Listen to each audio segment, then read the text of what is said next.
Meillä on tilanne se, että olemme saaneet Eero Kallion puhumaan tiedosta, taidosta ja tekniikasta, ja hänellä on tämmöinen taitoon liittyen tämmöinen vähän niin kuin sotilaallinen tausta. Hän on suorittanut sotakorkeakoulussa, tehnyt diplominsa ja se hyvää vauhtia tällaisella yleisesikuntaupseerin linjalla. Ja tämä nyt sattuu olemaan varsin ajankohtaista siis, että niin kuin meidän luennot yleensäkin, että meillä oli pandemiaa ja ilmastonmuutosta suunnitteilla ja nyt on sitten tämmöistä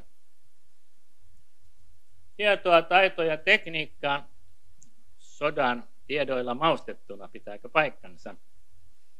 No niin, esityksen jälkeen sitten normaalit keskustelut, varmaan muistatte kuinka se tapahtuu. Eero, ole hyvä.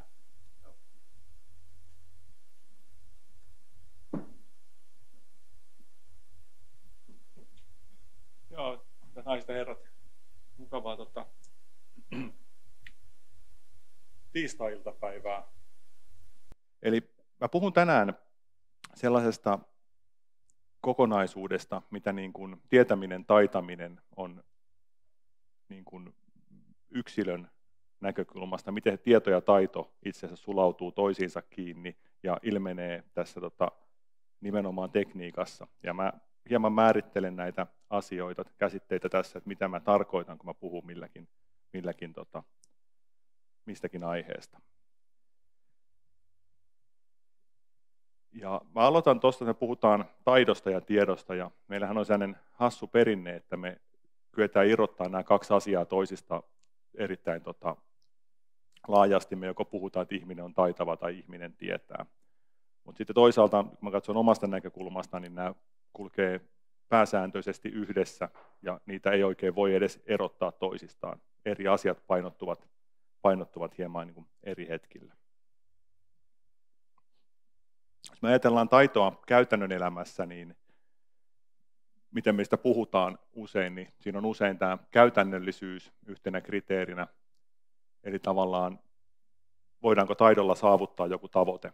Eli tämmöinen perinteinen voidaan sanoa, että käsityöläinen on taitava, kun se tekee taitavasti, mutta se lopputulos on se, mikä ratkaisee sen asian, eli se tuote.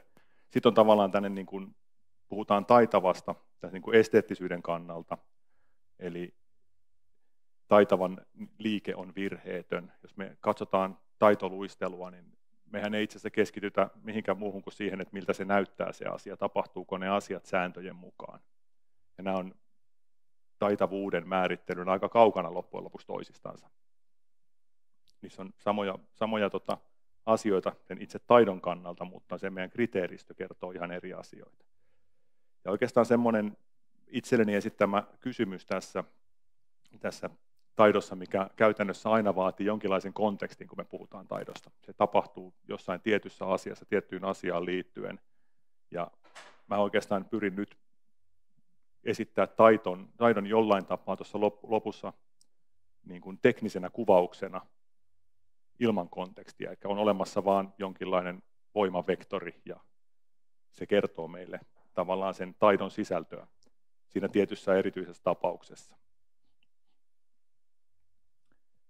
Se, miksi tässä minulla tämä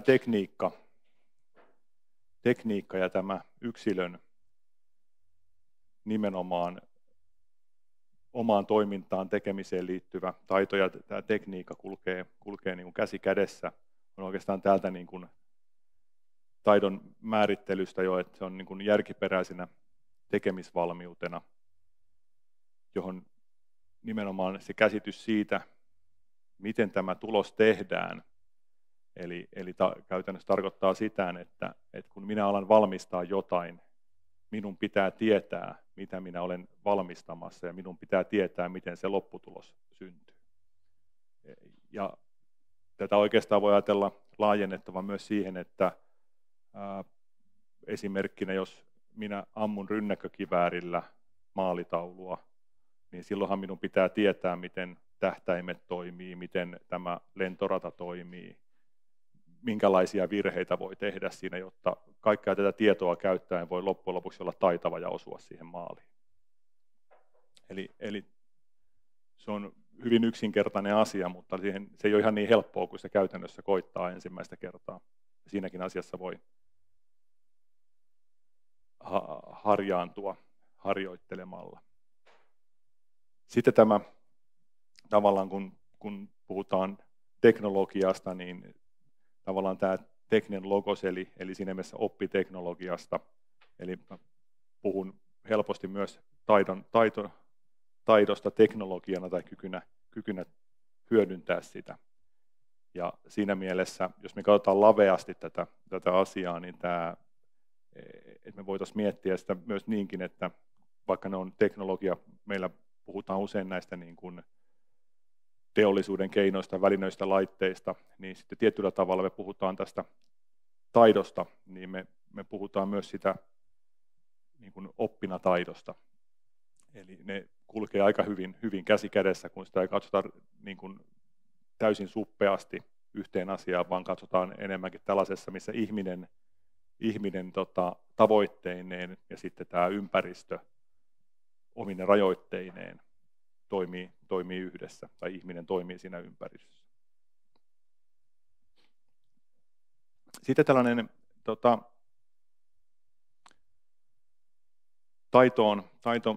taitamiseen liittyvä tietäminen, missä on tämä perinteinen tämä Gilbert Rylin know that ja know how. Toinen tietää että jotain ja toinen tietää kuinka. Ja tämäkin on sellainen aihe, mistä on, niin kuin usein käydään keskustelua, että onko toinen vain yksi tyyppi toisesta, eli tietyllä tavalla onko se know-how vaan eräs ilmentymä siitä tietää että. Tämä on niin kuin mielenkiintoinen esimerkkinä, voidaan käyttää sitä, että jos minä tiedän kuinka jotain, minunhan pitäisi periaatteessa pystyä tekemään se asia. Hieman ehkä rajoittaen. Ja sitten taas, että tiedän että, niin tiedän miten asiat ovat. Voiko jalkapallosta mitään tietämätön valmentaa jalkapalloa lukemalla oppikirjan? Ehkä jollekin tasolle, mutta jossain tasolla se tietää kuinka on asia, mikä pitää pystyä myös näyttämään. Ja sitten taas se, että voiko sen tietää kuinka kirjoittaa väitelauseeksi viime kädessä. Se periaatteessa voisi olla mahdollista, mutta ei ole ihan äkkiä en ole törmännyt tällaiseen yksinkertaiseen asiaan. Sitten Niiniluoto käyttää tätä taitamiseen liittyvää termiä taitotietoja nimenomaan tässä tarkoittaa sitä kielellisesti ilmaistavaa tietoa jonkin taidon harjoittamisesta, eli tavallaan keinojen tavoitteiden suhteita koskevaa tietoa. Ja tässäkin tulee nimenomaan korostava, että nyt puhutaan kielellisesti ilmaistavasta, eli siinä se Ronaldon pehmeä kosketus palloon jää kuitenkin kuvaamatta, että miten se loppujen lopuksi tapahtuu. Tämä on oikeastaan sitten se asia, mikä tuossa siinä mun diplomityössä aikanaan oli se ainakin itselleni hyvä anti, tämä tekijän tieto ja se perinne, missä tavallaan me joudutaan tilanteeseen, jossa niin kuin kaikki tällainen niin kuin inhimillinen tieto liittyy johonkin siihen, mitä me ollaan niin kuin, minkä kanssa me itse toimimme. Eli tällainen jonkun minun toimintani ulkopuolinen tieto ei välttämättä merkitse minulle sinällään mitään ennen kuin sitä on minulle joku vaikutus siinä. Ja tavallaan tässä on tämä tekijän tiedon kytkentä just tähän, että siinä on niin kuin merkittävästi kiinni tässä teoreettisessa ja käytännöllisessä tiedossa. Eli se, mainitsin alussakin, että tässä ei oikeastaan nämä asiat eivät irtaannu toisistaan, vaan vaativat toisiansa. Ja siinä perustavanlaatuinen asia on just tämä ajatus, että se monimutkaisuus on jotain sellaista, mitä vain minä tiedän, koska minä niin kuin tunnen tekojeni tarkoituksen. Ja kun me katsotaan sitä käsityöläistä sorvaamassa tekemässä jotain, me nähdään mitä hän tekee, mutta me ei oikeasti tiedetä, että mitä hän aikoo. Eli loppujen lopuksi sen onnistuneen taitoluistelijan suorituksen jälkeen niin kukaan ulkopuolinen ei voi sanoa, että yrittikö hän sitä vai onko se sattumuksien summa. Se täyttää kriteerit jollain tavalla ja siitä tulee se arvosteltu tulos. Eli se on hänen itse tekijän tämä tavoitteeseen pyrkiminen, mikä ratkaisee siinä mielessä.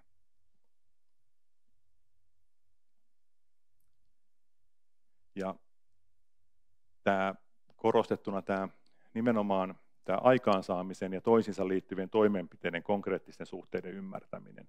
Eli mennään aika nopeasti siihen suuntaan, eli mihin minä päädyn jollain asialla. Jos minä haluan johonkin suuntaan, minun pitää siihen liittyen tehdä toimenpiteitä.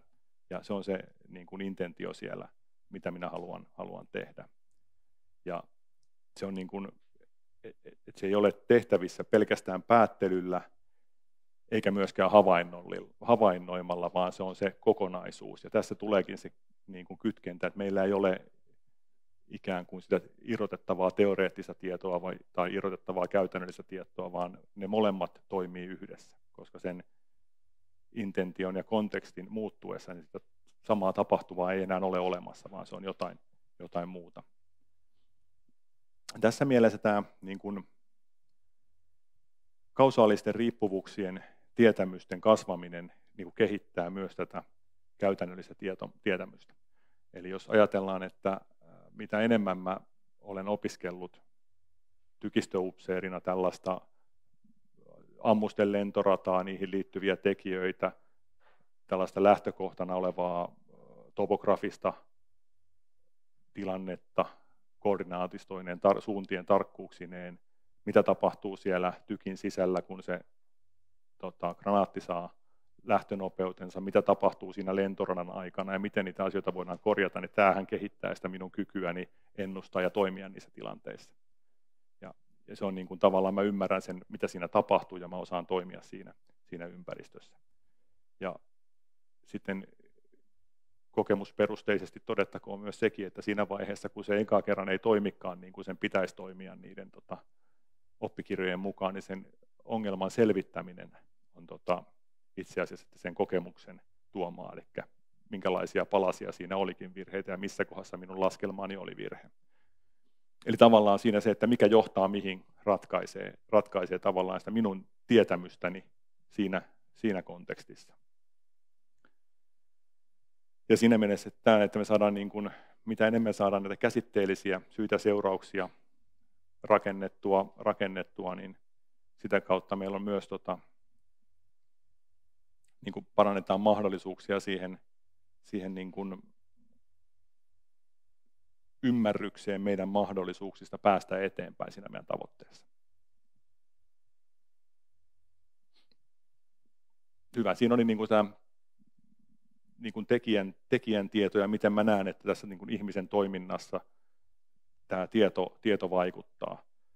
Ja sitten jos mä ajatellaan sitä taitoa, niin taitoakin voidaan miettiä niin kuin fyysisenä ja mentaalisena niin kuin yleisolemukseltaan. Tässähän on kiinnostava asia se, että jos me mennään toiminnan tutkimukseen, niin me ollaan äkkiäisessä riidassa, että ihminen toimii ja voi tehdä jotain ainoastaan silloin, kun lihas liikkuu ja tapahtuu jotain. Eli se mentaalinen puoli on aika helposti jää vähän sellaiseksi niin kuin pois siitä kiinnostuksesta. Jos me mennään tällaiseen niin kuin jalkapalloon valmentamiseen ja siihen liittyvään taitoon, niin me ollaan hyvin usein kiinni puhtaasti tällaisessa niin kuin fyysisessä motoriikassa. Me ollaan erittäin kiinnostuneista sitä pienestä näppäryydestä, taitavuudesta ja sitten taas tällainen niin kuin mentaalinen, taktinen, konseptuaalinen ymmärrys jää taka-alalle siinä. Ja sitten kuitenkin me ollaan käytännön tilanteissa aina jollain tavalla tekemissä molempien kanssa. Ja niin kuin totesinkin, niin tämä fyysiset taidot ne tulee aina esiin, kun siihen toimintaan liittyy jonkinlaista kehon toimintaa. Ja sitten nämä mentaaliset tulee jollain tavalla näissä strategisissa taktisissa taidoissa, kun ne alkaa vaikuttaa siihen tekemiseen. Et fyysisesti varmaan pääsisin nopeiten tuonne kadulle tuosta ikkunan läpi, mutta sitten kun mä mietin sen mitä teen siellä kadulla, niin mä joudun toimimaan eri tavalla, että se ei ole sinällään niin yksiulotteisesti jommalla kummalla.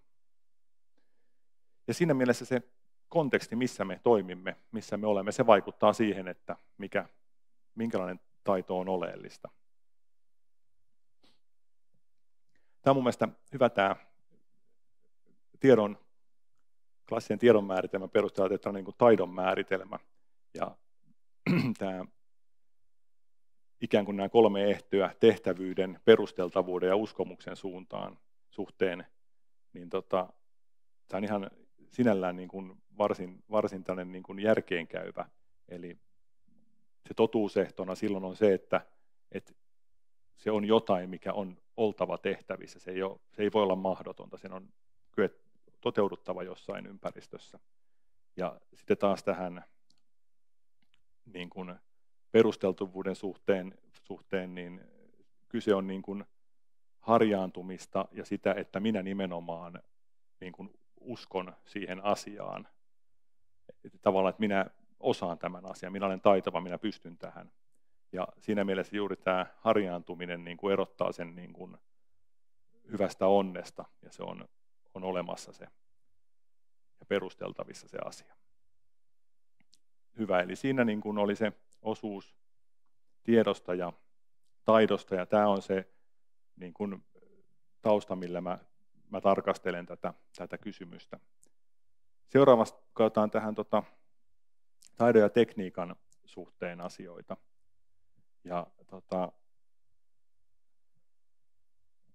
tämä käytännölliseen tietoon, mistä tuossa puhuttiin, niin tämän kohde, mihin se kohdistuu keinoihin, ei lopputuloksiin. Eli me voidaan siinä mielessä rajata se, että miksi jotain tehdään pois siitä ja keskittyä enemmänkin siihen, että mitä tehdään, miten tehdään. Ja tavallaan se, että onko se lopputulokseen pääsy niin kuin tarkoituksenmukaista, me pohditaan sitä, että miten sinne lopputulokseen päästään. Ja tässä mielessä se niin kuin me haluttaisiin se sujuvin, mahdollisimman hyvä tapa päästä sinne lopputulokseen. Ja harkinta keskittyykin nimenomaan siihen, että miten me päästään järkevästi eteenpäin siinä asiassa.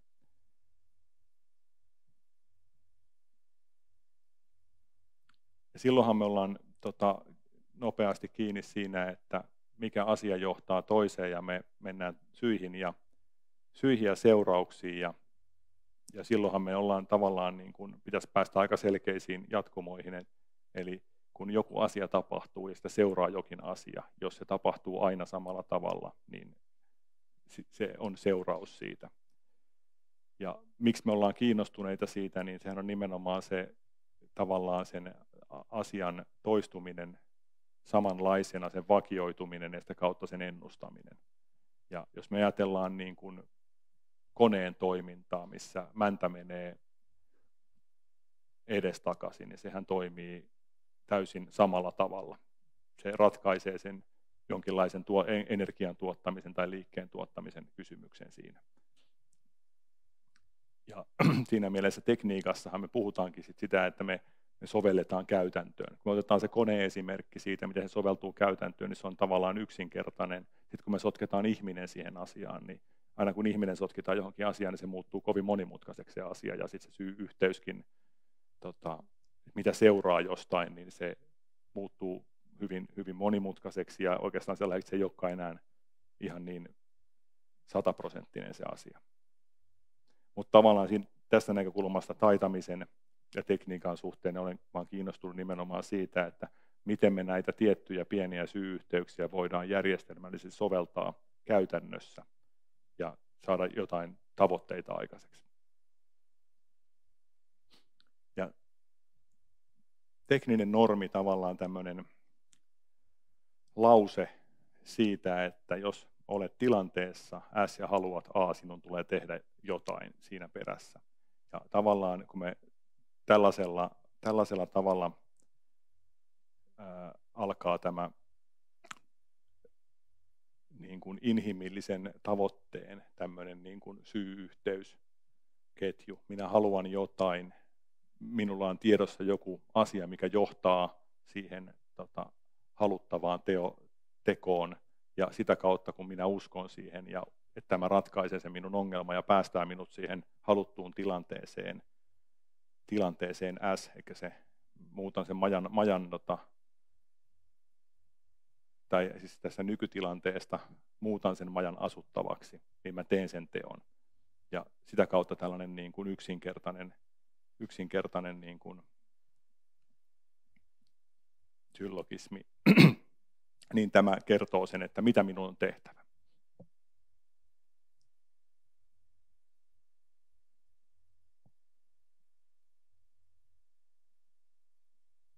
Ja sitten ruvetaan tuonne Kroesin myötä siirtymään hieman tuonne enemmän vielä näihin artefaktin ja tällaisen asian suuntaan.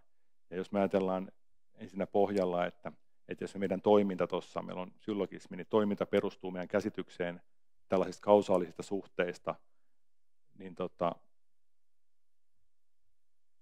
tässä on niin kuin se ongelma, että mehän nähdään vaan se majan lämmittäminen siinä. Me ei nähdä, mitä siinä muuta tapahtuu siinä ympärillä. Eli tavallaan niin kuin inhimillisessä tilanteessa niin me katsotaan hyvin suppeaa aluetta ja kaikki, mitä tapahtuu ympärillä, niin jää helposti pois siitä. Eli on sitten näitä syy ja seuraus ja sitten on kaikkea muuta, mitä tapahtuu, mitä me ei todettu siitä majaa lämmittäessä. Me ei huomattu, että ilmasto lämpenee tai muita asioita.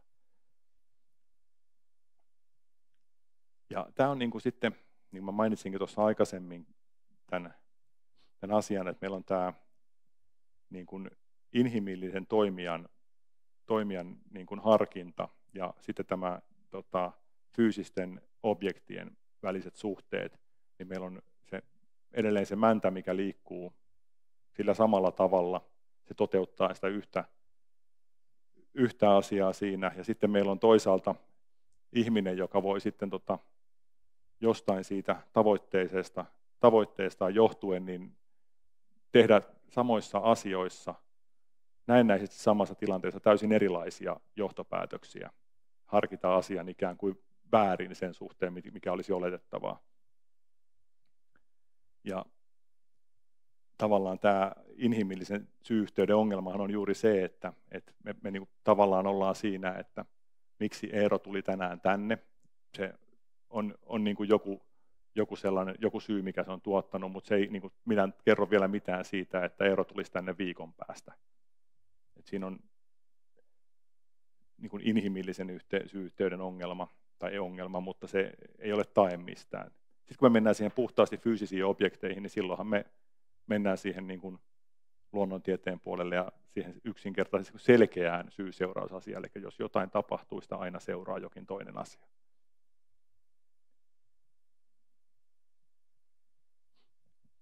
Ja tämä on niin kuin, kun mennään siihen askeleita kohti teknologiaa, niin on tämä keinotekoinen, mikä on itse asiassa aika mielenkiintoinen asia, koska keinotekoinen sinällään, en tiedä onko väärin sanoa, että kun minä löydän kiven maasta, se on kivi, mutta jos minä haluan kiinnittää naulan sillä, niin siitä tulikin vasaran korvike jossain vaiheessa siinä. Eli tämä niin kuin se keinotekoinen saa merkityksensä siitä, mihin sitä niin kuin halutaan käyttää. Ja tämä on niin kuin tavallaan siihen kontekstiin liittyen juuri se niin kuin mielenkiintoinen. Eli me voidaan tehdä se höyrykone, ja se on höyrykone, mutta se höyrykoneen käyttötarkoitus, mitä sillä haluttiin tehdä, nostaa vettä, liikuttaa jotain, niin se merkitys tulee vasta sen inhimillisen tarpeen kautta. Eli siinä on kaksi tällaista niin kuin palikkaa, mitkä muodostaa sen kokonaisuuden olemassaolon syy.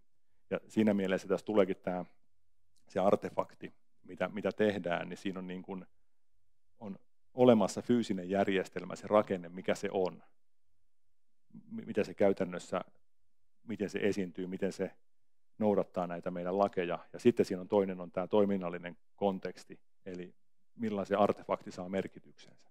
Ja kumpikaan ei tee, tai ilman toistaan ne ovat niin kuin epätäydellisiä. Ja se, miten sitten Kroes tämän asian tiivistää, on niin kuin tämä tähän niin kuin, tämä artefakti, sen toiminta voidaan selittää fyysisen maailman kausaalisina prosesseina, mutta jos sitä poistetaan se intentionaalinen toiminnallisuus, niin sitä artefaktia ei sellaisena ole olemassa, se on ikään kuin merkityksetön.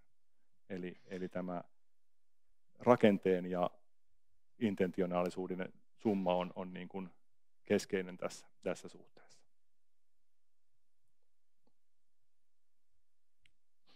Ja tämä niin kuin lopputulokseen pääseminen tämän niin kuin fysiikan lakien ja inhimillisen toiminnan suhteessa, niin me rupetaan itse asiassa olemaan aika lähellä niin kuin sitä taitoa siinä. Jos mä ajattelen vaikka, mä tuossa käytän esimerkkinä jalkapalloa ja rangaistuspotkua, niin siinähän on niin kuin koko jalkapallo on jollain tavalla ihmisten tavoitteiden rakenne, mutta sitten ne pelaajat siellä kuitenkin toteuttaa niin kuin sitä tässä ympäristössä, mitä luonnonlakeja tähän liittyykään, niin toteuttaa sitä peliään siellä. Mutta siis jalkapallo ilman kenttämaalit ja pelaajat ilman sitä jalkapallon ideaa siinä, niin siinä ei ole enää mitään jäljellä siinä. Sillä ei tapahdu enää mitään siihen liittymään. Ja tässä mielessä just tällainen, kun asiaa niin kun halutaan selittää teknologiseksi, niin silloin meidän on kyettävä jollain tavalla niin kun tämä rakenteellinen ja toiminnallinen selitys yhdistämään. Ja tavallaan meillä on niin kuin tämä intentionaalinen, me voidaan kielellä kertoa, mitä jalkapallossa tehdään, mutta meillä on todella vaikea rakenteella tehdä sitä, mikä sitten taas kuvataan sitten niin kuin jollain rakenteen termeillä. Tämähän toimii niin kuin koneeseen yksinkertaisemmin, eli se höyrykoneessa on helppo kuvata se, mikä se on se yksinkertainen höyrykone ja mitä sillä tehdään tuottaa sen kokonaisuuden. Eli toimintaperiaate ei ole olemassa, vaikka se voima, mikä sitä käyttää, on ikään kuin luonnossa jo olemassa. Ihminen hyödyntäisi sen jollain tavalla siinä käyttötarkoituksella.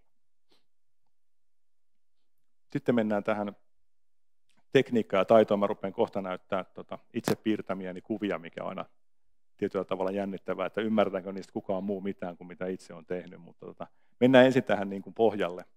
Ja tavallaan mä olen tässä niin kuin yrittänyt opiskella ja niin kuin tiivistää tällaista, että miten me voitaisiin niin kuin määritellä tästä niin kuin loogisen totuuden ja seurauksen kautta tavallaan tällaisia, että joku asia on, niin kuin voidaan yksinkertaistaa, että joku asia on jollain tavalla. Ja katsotaan, miten se kohta soveltuu tuohon niin kuin jalkapalloesimerkkiin. Ja se on niin, sinällään tausta on tuossa Hughes, Groves ja Schwartz, kun ne on tuosta praktisesta syllogismista tehnyt, ne on niin kuin, pyrkii sitä niin kuin kirjoittaa hyvin monimutkaisilla kaavoilla minun näkökulmasta. Mulla meni mukavasti pääsiäinen, kun mä niitä yritin availla itselleni, että miten tätä syy-seuraussuhdetta voidaan formaalin semantiikan keinon avata ikään kuin väitelauseena tai symboleina. Ja sitä kautta päästäisiin niin kuin kiinni siihen, että mitkä on niin kuin niin kuin nämä keskeiset tekijät jonkinlaisessa yksinkertaistetussa tapahtumassa. Ja tässähän niin kuin haasteena tulee olemaan se, että kun me tehdään tällaista niin kuin mallia ja ideaalia, niin mennään tosi yksinkertaisiin asioihin, pitää yksinkertaistaa niitä asioita, koska niin kuin tuossa huomasi itsekin ja tulee esiinkin tuossa, että kun asioihin rupeaa tulemaan useita eri muuttujia, niin se menee niin monimutkaiseksi, että se ei enää onnistu tällaisilla väittämillä.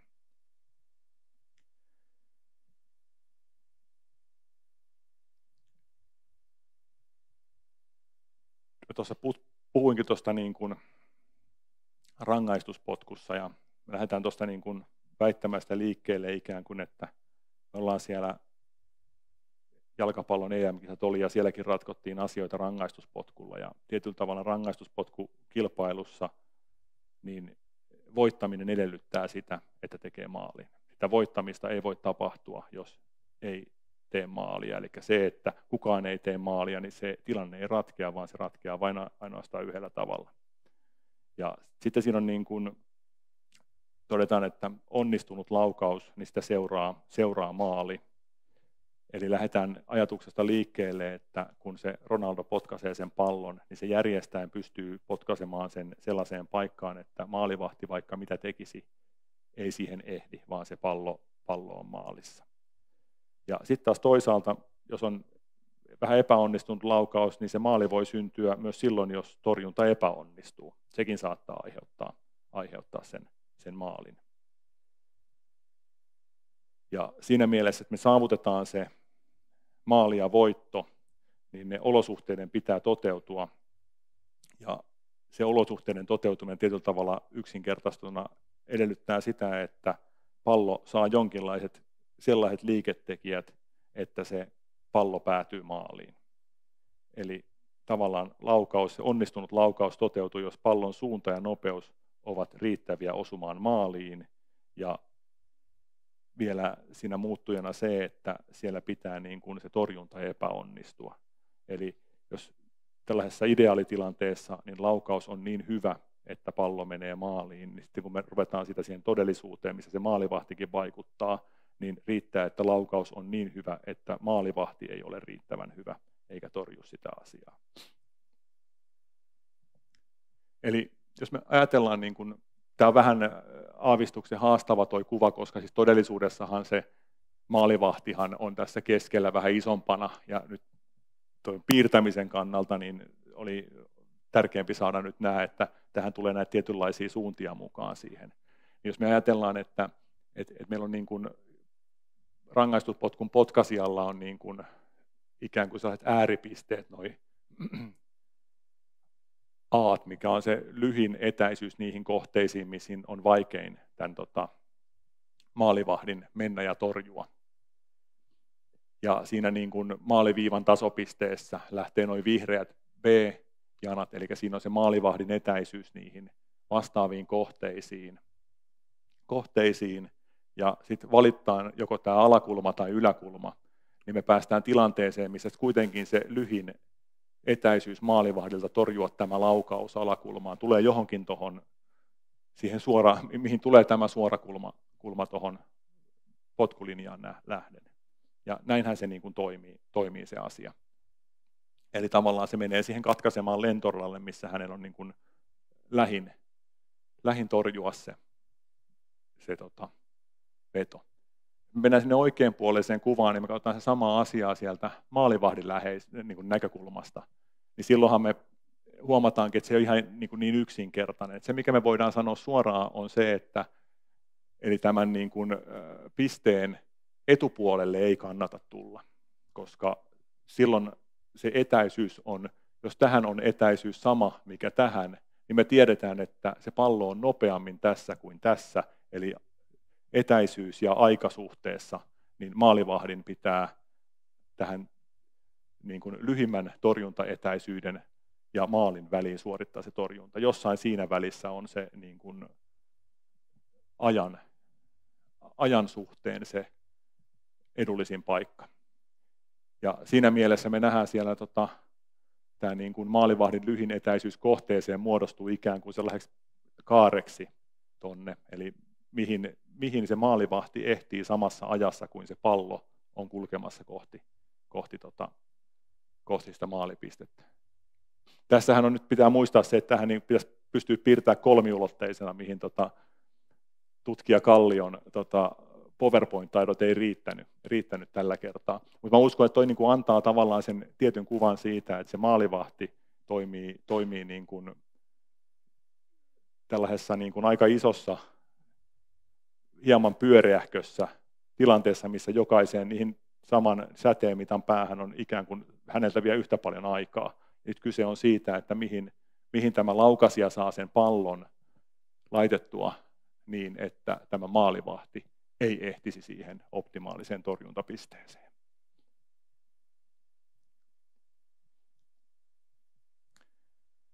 Ja tätähän voidaan niin kuin, ikään kuin katsoa tietyllä tavalla ihan niin kuin todennäköisyyden kannalta. Eli siinä on sinisellä keskellä on niin kuin tämä maalivahti ja tämä säde on niin kuin tämmöinen maalivahdin taitavuus ja siihen liittyvä todennäköisyys. Vihreänä on pelaaja ykkösen todennäköisyys. Ja sitten tämä pelaaja kakkosen todennäköisyys on siellä toisaalta. Eli me voidaan ajatella, että se erittäin taitava pelaaja, niin se todennäköisyys näiden pallon osumiseen suunnilleen samaan pisteeseen on korkeampi kuin sillä vähän vähemmän taitavalla pelaajalla. Ja jos joku on joskus harrastanut jotain ammuntaa, niin tunnistaa tällaisen niin kuin kasa-ammunta, eli ikään kuin taitavuutta mitataan sillä, että miten tiiviiseen alueeseen nämä kaikki laukaukset saadaan ammuttua. Eli ei ole sinällään siinä vaiheessa vielä oleellista, että miten se sijoittuu taululla, vaan nimenomaan siihen, että onko se tällainen niin kuin lautasen vai kahvikupin kokoinen alue, mihin osutaan. Ja siinä mielessä se taitavuus ja tarkkuus tulee nimenomaan siinä säteen pienenemisenä esiin tuossa asiassa.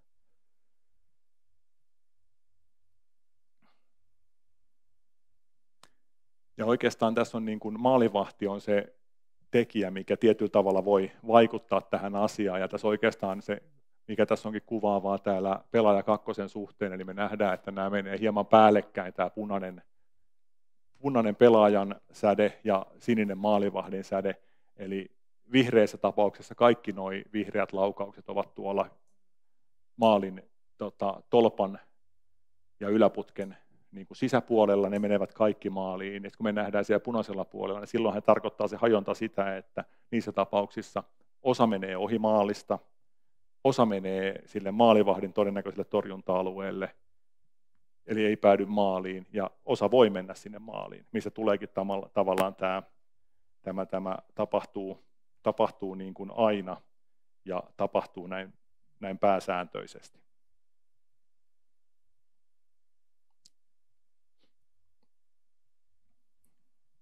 Ja ikään kuin tuossa oli niihin äskeisiin, jos näkyy tuo vihreä ja punainen alue edelleen, eli tämä maali syntyy aina, kun se laukaus onnistuu, ja se laukaus osuu silloin alueelle, jolla maalivahdin torjunta-alue ei ulotu.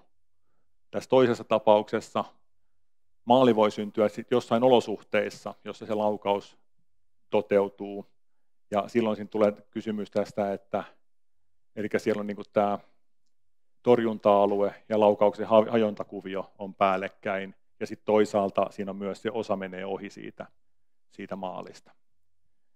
Ja sinällään, niin kun me katsotaan sitä tilannetta tuossa, eli tässä oletetussa tilanteessa, niin meillä on tämä, jos laukaus onnistuu, niin se on lähtökohtaisesti menee aina maaliin, ja jos laukaus epäonnistuu, niin lähtökohtaisesti maalivahti onnistuessaan torjuu sen, ja sitten tämä, että kumpikaan ei onnistu, niin se jää vähän kysymysmerkiksi.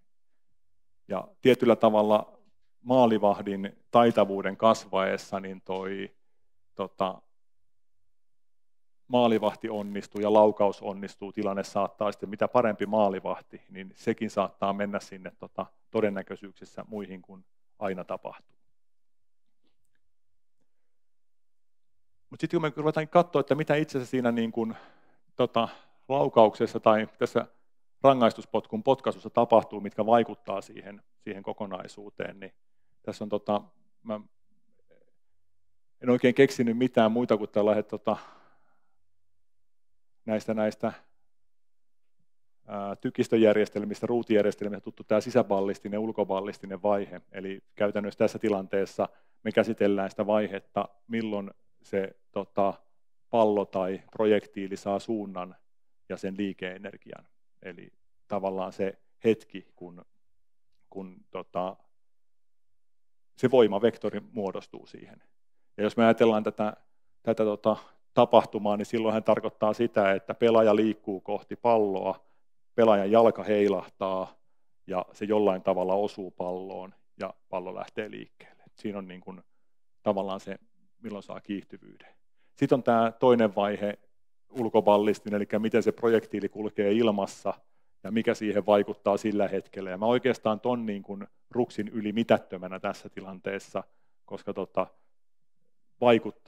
se vaikuttaa, mutta jos me ajatellaan sitä jalkapallon potkaisun ideaalia, niin osuessaan keskelle palloa, niin se pallohan ei pyöri, vaan se lentää ikään kuin suoraan, ja sitten se ei ole tässä tilanteessa merkityksellinen. Ja mitä enemmän pallo osuu, tai osuma osuu pallon pienestä siitä keskipisteestä isommalle alalle, niin sitten se lähtee pyörimään ja kiertämään ja karkaa maalin verran maalin yli. Eli tämä on niin kuin se kiinnostava kohta ja nimenomaan se hetki, että miten se pallo saa sen voimansa siitä. Ja sitten vielä tähän nostona tänne, että sitten tulee se tilanne, että tässähän on taustalla oletuksena, että agentin, eli tämän pelaajan on kyettävä tekemään se teko. Muuten mikään, jos tämä alfa ei tapahdu, niin mikään teko ei johda siihen maaliin.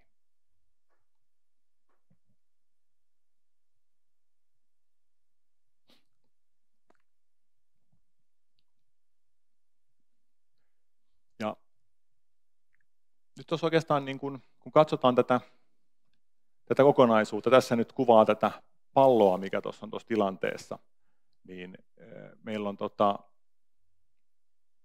ikään kuin se optimaalinen teoreettinen piste siinä pallossa, mihin osumalla se pallo lentää virheettömästi, se ei tule mitään väärää liikettä. Ja sitten me voidaan ajatella se, että siihen pisteeseen pitäisi osua sillä optimaalisella voimalla, mikä paras mahdollinen, mikä se pelaaja pystyy tuottamaan, jotta se pallo lentäisi oikeaan suuntaan. Eli tavallaan osumalla siihen palloon, niin se sitten jollain tavalla päätyy sinne kulmaan. Tässä on vielä eroteltuna ikään kuin tähtäys tai linjaviiva siihen kohteeseen ja myös se niin kuin tosiasia, että jollain tavalla se aina elää ilman mukana, mutta sekin on tietyllä tavalla siihen osuman suhteen varsin hyvin vakioitava asia. Ja me oikeastaan päästäänkin siinä vaiheessa, että me voidaan melkein unohtaa tämä kuva tässä vaiheessa ja ruveta puhumaan siitä, että rangaistuspotkun potkaisijan taito ei tarvitse sitä maalia sinne, se ei tarvitse sitä maalivahtia, eikä se tarvitse koko kenttääkään, vaan kyse on vain ja ainoastaan siitä, että lähteekö tuo pallo haluttuun suuntaan, halutulla voimalla, niin että se päätyy siihen maalina olevaan vaikka ämpäriin. Ja se niin kuin ratkaisee sen hyvyyden, eli kuinka isoksi se hajonta menee. Nyt me ruvetaan niin kuin tietyllä tavalla liikkumaan jo aika lähelle sitä, että rangaistuspotku ja jalkapallo ilman sitä, että ollaan potkaisemassa rangaistuspotkua ja jalkapalloa. Ja tässä on varmaan se vaihe, että jos tällaisella selvästikään ei ole ketään niin kuin erittäin tunteella jalkapalloon suhtautuvaa ihmistä, koska tässä vaiheessa olisi varmaan heitelty kivillä ja kävyillä jo, koska tämä on niin kuin se, missä niin kuin tulee se tämmöinen niin kuin, sotataidossahan puhutaan jostain, että komentajalla on sellainen niin kuin silmä ja näkymä, että hän näkemällä taistelukentän pystyy havaitsemaan, mitä siellä pitää tehdä, ja tämä on vähän niin kuin melkein jumalallinen taito. Ja meillä on aika usein urheilusta ja muista puhutaan myös sellaisesta taituruudesta, että se on jotain selittämätöntä.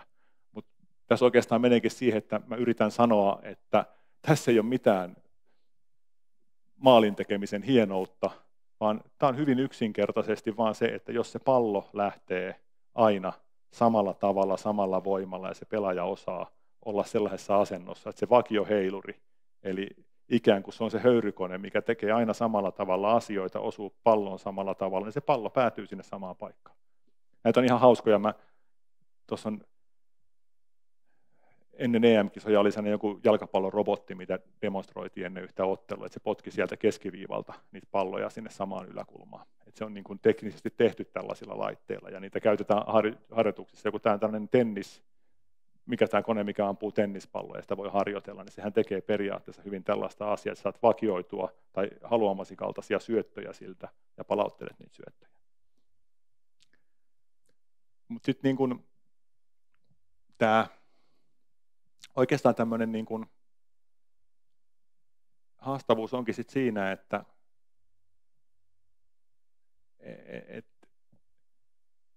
voiko tämä olla niin kuin ylipäätänsä näin tämä asia, jos mä just äsken väitin, että kaikki asiat vaatii jonkinlaisen intention ja sen rakenteen siihen. Ehkä se sitten on se rangaistuspotkun potkaisija ei ehkä menekään potkaisemaan rangaistuspotkua, jos hän on hyvä siinä, eikä suunnittele maalintekoa, jos hän haluaa kaiken ylimääräisen pois, vaan hän potkaisee ainoastaan palloa.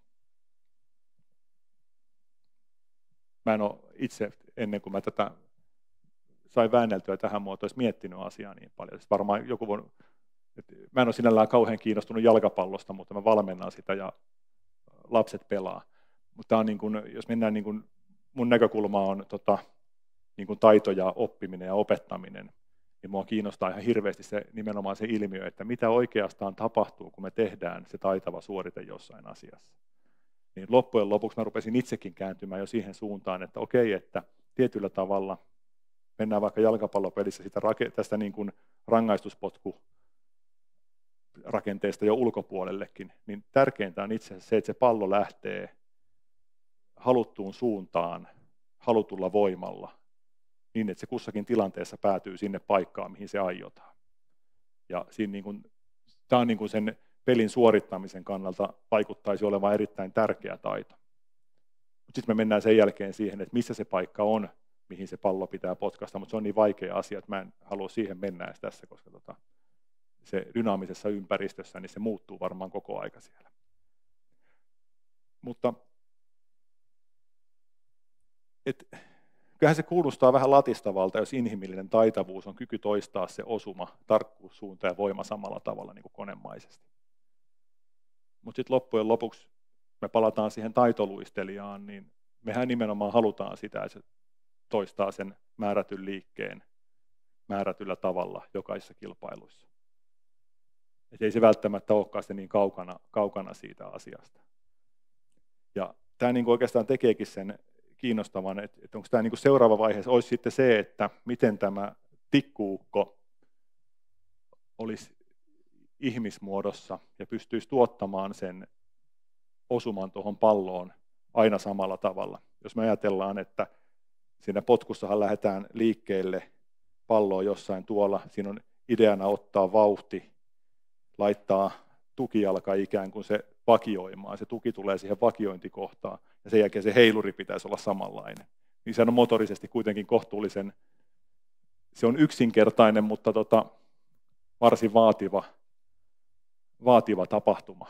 Ainakin sen perusteella, että ei niitä hirveän montaa ole sellaista, joka pystyy potkimaan sen pallon aina samaan paikkaan. Ja tätä sitten ihmiset maailmalla miljoonapalkalla harjoittelee. Mutta onko tämä niinku sitten, että voidaanko me päästä taidon tällaisessa kuvaamisessa, me tehdään sitten tällainen hyvin yksinkertaistettu tekninen kuvaus, niin voidaanko me päästä siinä tilanteeseen, jossa me ruvetaan ottamaan erilaisista asioista, saataisiin niin kuin ikään kuin yksinkertaisia ideaaleja, millä me voitaisiin sitten jollain tavalla hyötyä siinä asian opettamisessa. Niin kuin tämän kyseisen tapahtuman suhteen,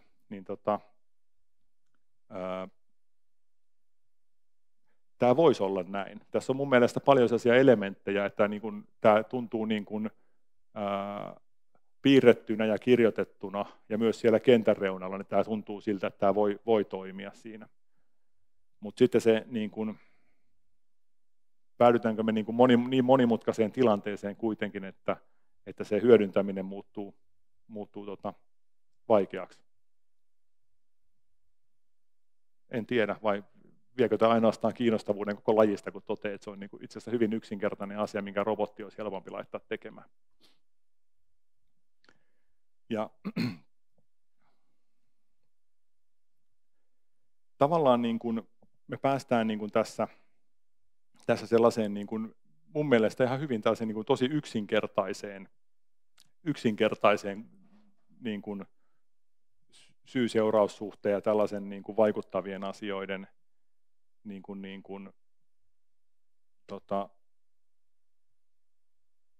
tekemisessä, mutta sitten toisaalta onhan siinä tietyllä tavalla sekin, että se on ehkä erityisesti tuo, että me ollaan hyvin yksinkertaisessa tässä rajatussa ympäristössä, eli se ei ole kauhean sellainen usealla tavalla siinä ei ole me ei voida ottaa siihen montaa muuttujaa mukaan, koska se ihan maalivahdinkin tämän toiminnan mukaan ottaminen aiheuttaa jo heti sellaisen tietynlaisen kaksintaistelutilanteen, missä jos pelaaja tekee jotain muuta kuin yrittää potkaista palloa sinne yläkulman ämpärin kokoiseen alueeseen ja keskittyy maalivahtiin, niin sen jälkeen me tullaan siihen tilanteeseen, missä se niin kuin ikään kuin aie muuttuu koko aika, koska jos maalivahti hyppii oikealle, niin alkaa ajattelu, ja tällaisessa tilanteessa se ajattelu ei koskaan ole hyväksi, vaan ehkä se optimaalinen suoritus on se parempi asia. Ja sitten toisaalta tämäkin, niin kuin, että eihän tässä niin kuin ajatellaan, että tässä oli yksinkertaisesti, tuli tämä välitavoitteiden merkitys, niin voisi ajatella, että täällä edellisessä EM-kisossakin on tämä italialaispelaaja, joka tekee järjestäen rangaistuspotku niin, että se harhauttaa, eli se tekee se hassu hypyn siinä matkalla, jolloin se pyrkii saamaan maalivahdin heilahtamaan siinä. Ja vastaavasti maalivahti tekee kaikenlaisia liikkeitä, että se yrittää saada pelaajan paljastamaan aikeen. Eli siis eihän se todellisuudessa rangaistuspotkutilanne ole noin yksinkertainen, vaikka me voidaan mennä siihen. No kuitenkin, siis tietyllä tavalla, tuossa alussakin laitoin siellä sen kysymyksen, että voiko taidon esittää teknisenä kuvauksena ilman kontekstia, niin en olisi vielä kuukausi sitten uskonut, että mä sellaista menisin sanomaan, mutta kyllä se niin kuin vaikuttaa siltä, että tällaisia pieniä niin kuin yksinkertaistuksia on mahdollista tehdä, ja niistä saattaa jopa olla hyötyä niistä asioista. No miten tämä niin kuin sitten oikeastaan liittyy mihinkään, niin oikeastaan se, että tämä ainakin itselleni, mä ajattelin, että me lähdettiin sitä niin kuin tekijän tiedosta liikkeelle, missä nämä niin kuin ikään kuin tavoitteet ja sitten tällaiset niin kuin luonnonlait, kausaalisuhteiden tuntemus muodostaa kokonaisuuden, että mä voin oikeasti olla parempi jossain asiassa, niin kyllä tietyllä tavalla kun toinen poika pelaa maalivahtina, niin kyllähän niin kuin itse asiassa tämän asian vielä syvempi läpikäyminen ja vielä yksinkertaisesti niiden elementtien piirtäminen, niin mä uskon, että sitten voi olla aika iso apu siihen, että mä saan yksinkertaistettua sen tilanteen, että miksi hänen pitää harjoitella tietyn tyyppisiä asioita. Ei siksi, että se ratkaisee kaikkea, mutta ikään kuin se on tietty työkalu, mikä voidaan opetella ratkaisemaan tietyn tyyppisiä tilanteita. Ja näitä työkaluja lisäämällä erityyppisiin tilanteisiin, jos meillä on paljon erilaisia yksinkertaistuksia, niin se kokonaisuus muuttuu sitten niin kuin paremmin ymmärrettäväksi. Tämä on hyvä esimerkki, kun juniorimaalivahtia katsonut, niin kaikki haluavat torjua tuonne tolpan lähelle, koska se tolppa on kiinnepiste, se on hirveän helppo piste. Vaikka todellisuudessa se tehokkaampi piste on aina jossain niin kuin hieman sen edessä. Ja tässä me oikeastaan päästäänkin siihen, että se tietämyksen lisääminen niistä vaikuttavista tekijöistä, mitä siellä tapahtuu siellä maalilla tai siellä pilkun takana, niin kyllä se niin kuin, ainakin tässä niin kuin tällaisella tarkastelulla me päästään hyvin nopeasti tilanteeseen, että se vaikuttaa siihen toimintaan ja se vaikuttaa siihen toimintaan niin, että se toimija voisi olla taitavampi ja parempi siinä työssä. Eli oli sitten pelaaja tai maalivahti, niin toi pelaajalla säde pienenee ja maalivahdilla säde vähän kasvaa siitä ja se lopputuloksen kyseenalaistaminen tapahtuu paremmin.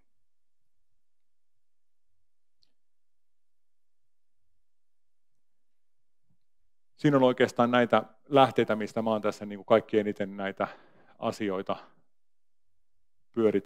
pyöritellyt ja tätä kautta rakentanut tämä mun omaa ajatusta. Ja, nyt kun mä katson tätä kelloa, että mulla olisi ollut kyllä aikaa vielä, niin mä olisin ehkä, jos olisin tämän asian niin kuin jo alusta en tiedä, puhun näin nopeasti, niin olisin ottanut muutaman sanan tuosta niin kuin tai agentista ja toiminnan teoriasta ja toimijasta. Ja tavallaan siinä olisi tiivistetty asiaan se, että kun mennään tähän niin kuin mistä alussa oli tämä tietää että ja tietää kuinka, niin sehän on kiinnostava tällainen, mainitsin, että toiminnan tutkimuksen puolella, niin meillä on äkkiä tilanne, että jos lihas ei liiku ja se ei ole tällainen niin kuin hyvin aiottu teko, niin ei tapahdu toimintaa. Ja sitten taas urheilussa ja urheilufilosofian puolelta, niin ehkä halutaan nimenomaan ajatella, että harjoittelemalla jotain asiaa, niin kuin rangaistuspotkua ihan mielettömiä määriä, niin siitä tulee sellainen teko, että sinä et edes ajattele enää sitä, eikä mennä tavallaan täysin ulos siitä niin kuin toiminnan skaalasta.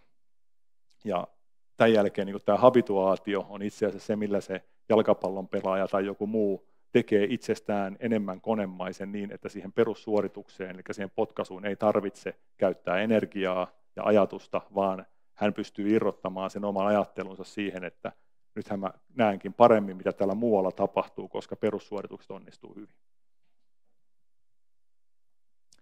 Hyvä.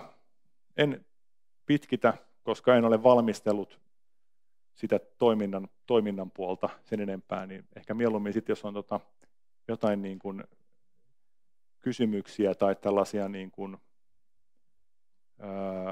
argumentteja aiheeseen liittyen, niin siirrytään mielellään sille puolelle.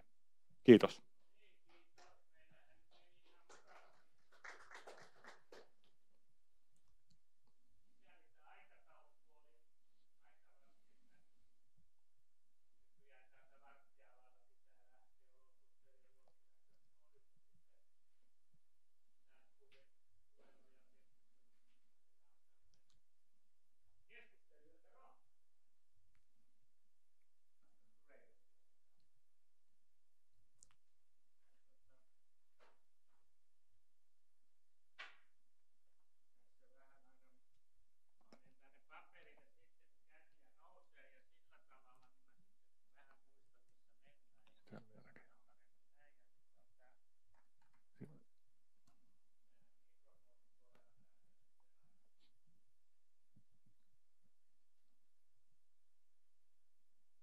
Tämä mikrofoni, kyllä kai.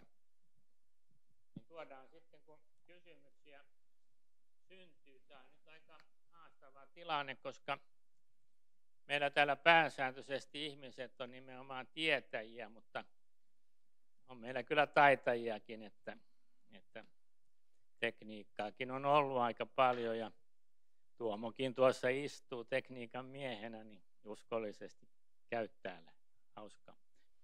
No niin, irvailematta parempi, niin Artokin on kirjoittanut sitten aiheesta, että hän on kuin tietotaito tai taitotietoihminen ja se sun kirjakin liikkuu siinä, onko se tiedon taito vai mikä se oli, niin siinä rajamailla. Jaha, Kari on täällä nyt käsi pystyssä, hän osaa pyytää puheenvuoroa. Joo, toista tästä näitä taito niin onko se konteksti sidonnainen tai siis näin, niin mieleen, että onko esimerkiksi tuossa oli nämä tapaukset oli tämmöisiä yksinkertaisia, maalivahti, joka ottaa pallon kiinni ja potkaisia, niin, mutta sitten mä ajattelin tämmöistä taitoa kuin neuvottelutaito, niin siinähän se, joka neuvottelee, niin oikeastaan se on tämmöistä niin kuin mahdollisuuksien oivaltamista ja mahdollisuuksien taidetta. Ja siinä on koko ajan niin kuin, se taito on se niin kuin pystyä näkemään se vastapuolen intressit ja näin, että sitten tuossa työelämässä oli mietittiin joskus paljon sitä, että miten niin kuin jotkut tietyt toimenpiteet, mitä me tehdään, niin mitä mahdollisuuksia ne avaavat ja mitä mahdollisuuksia ehkä sulkevat. Et ne niin kuin, tavallaan niin kuin tämmöisiä taitotehtävät on niin kuin aika erilaisia, että se, että mitenkä opettelee hyväksi neuvottelijaksi, niin se riippuu ehkä siitä, että että on niitä tapauksia, että joutuu neuvottelemaan ja siinä sitten se taito kehittyy. Tämä oli itse asiassa aivan erinomainen kommentti, koska me ollaan silloin edellisen opiskelujen aikana, niin me tehtiin Sarton kanssa sitä niin kuin päätöksentekoon liittyvää.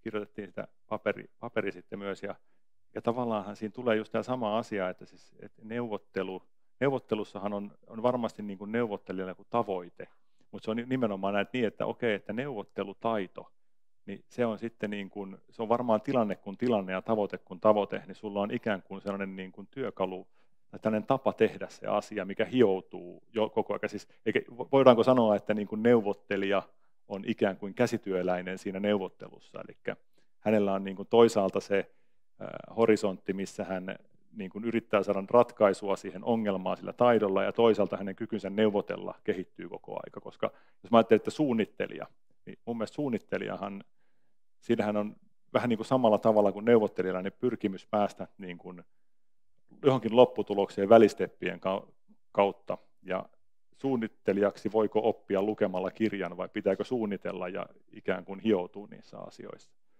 Joo, eli konteksti, kyllä se varmaan niin kuin mietitään jalkapalloasiassakin se, että jos on hyvä potkaisemaan rangaistuspotkua, niin pystyykö hyvään potkuun pelitilanteessa. Että se on varmaan vähän niin kuin samantyyppinen asia. Ehkä se ei ole niin kuin, ehkä tuo liian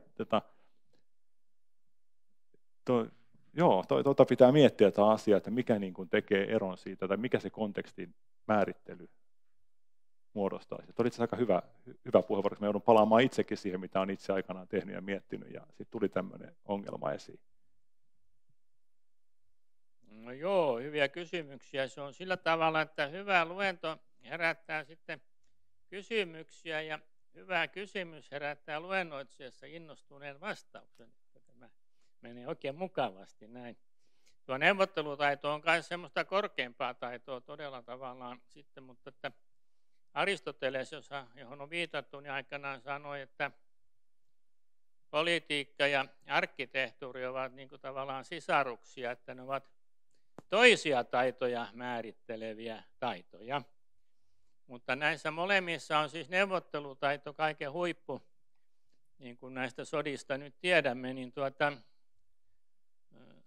se on vähän erilainen sitten, että on taito määrätä ja pitää järjestystä ja kaikkea, mutta neuvottelutaidossa pitää osata muutakin kuin määrätä, nimenomaan päinvastoin kysellä ja selvittää, mitä muut on mieltä.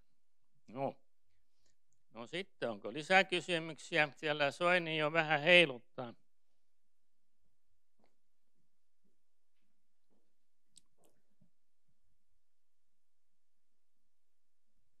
Kiitos. Nimeni on Esa Soini.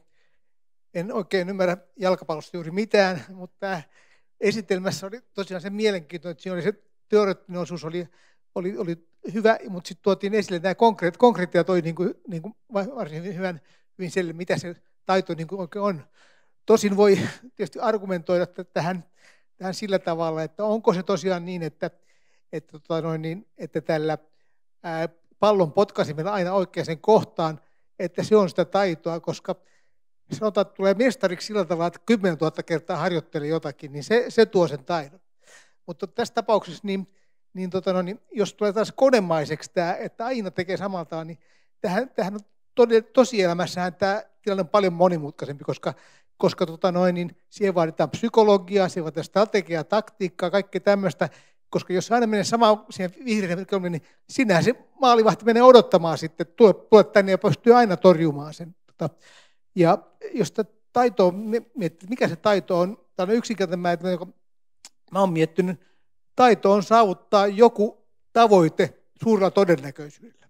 Se on niin kuin aika yksinkertainen, mutta toki taito on hyvin paljon konkreettiaa tämä ja ajatuksia tämä yksinkertainen esimerkki pallosta, että kyllä siellä perään, mutta valitettavasti tosielämä ei ole aina ihan niin yksinkertainen.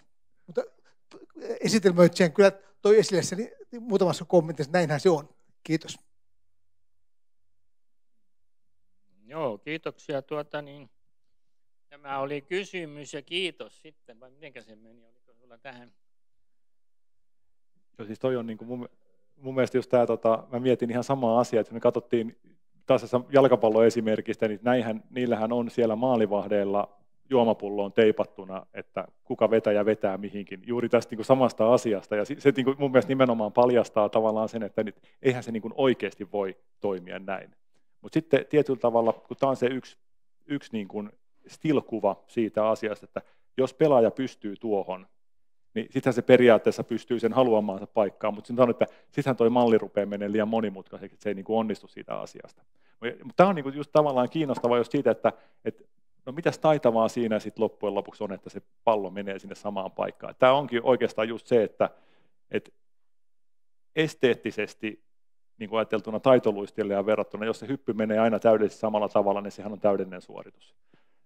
Tuloksen kannalta, jos se maalivahti on odottamassa ja torjuu sen, niin sehän on huono suoritus, koska sitä maalia ei syntynyt. Tämä on niin kuin, sanotaan, että se on niin kuin kiinnostava, ja sitten tulee sellainen olo itselle, että voisiko tämän piirtää 2 askelta monimutkaisemmaksi vielä, mutta se voi olla, että sitten se, niin kuin, se hajoaa se pakka siinä. Mutta just tämä kyse oikeastaan onkin niin kuin ehkä siitä, että voidaanko tällaisella yksinkertaistamisella saavuttaa joku niin kuin eteenpäin menevä asia siinä. Tuo pirullinen tuo tilanne, ja kyllä se niin kuin itseäkin niin kuin, vähän niin kuin aamulla, kun on sitä mieltä, että näinhän se menee, niin puoleen päivään mennessä ja sitä mieltä, että ei tämä toimi näin tämä juttu.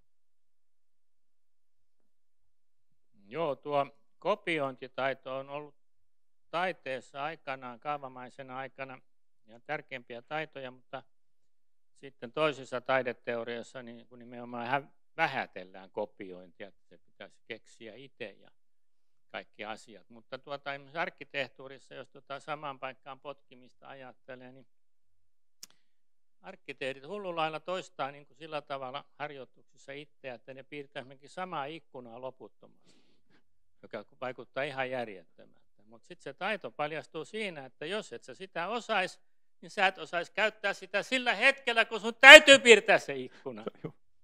Ja siellä se tulee alitajunnasta sitten, mikä ikkuna pitää piirtää mihinkin paikkaan. Että se siis tämä ihan raan yksinkertainen esimerkki tästä jalkapallosta oli minusta tosi hyvä, että sä jauhoit sitä toistamiseen. Niin onko kysymyksiä? Arto on nyt päättänyt kysyä.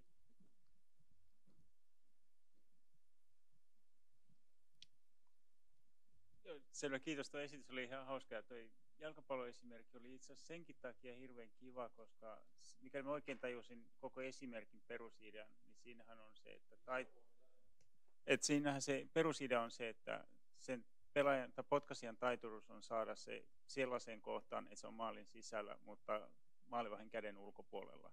Ja kun maalivahti seisoo keskellä, niin de facto se ei pysty hyppäämään sinne.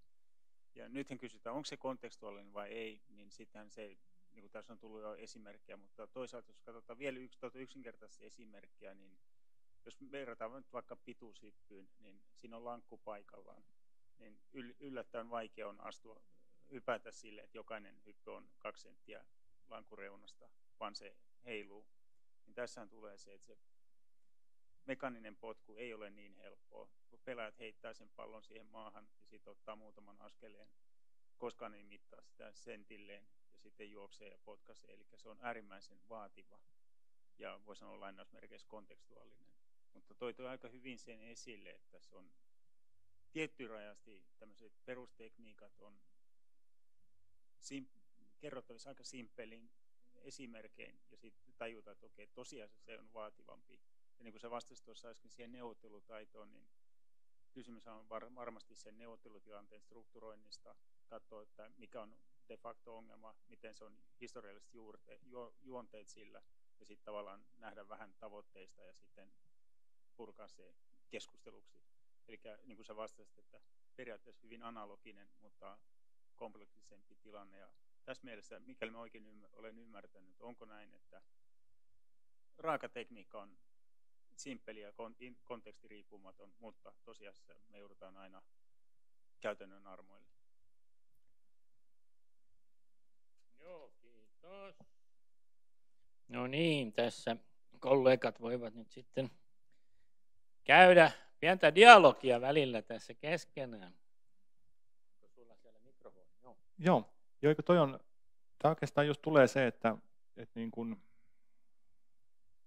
mennäänkö me työkalun käytöstä rakentamisen taitoon, kaikki sillä välillä.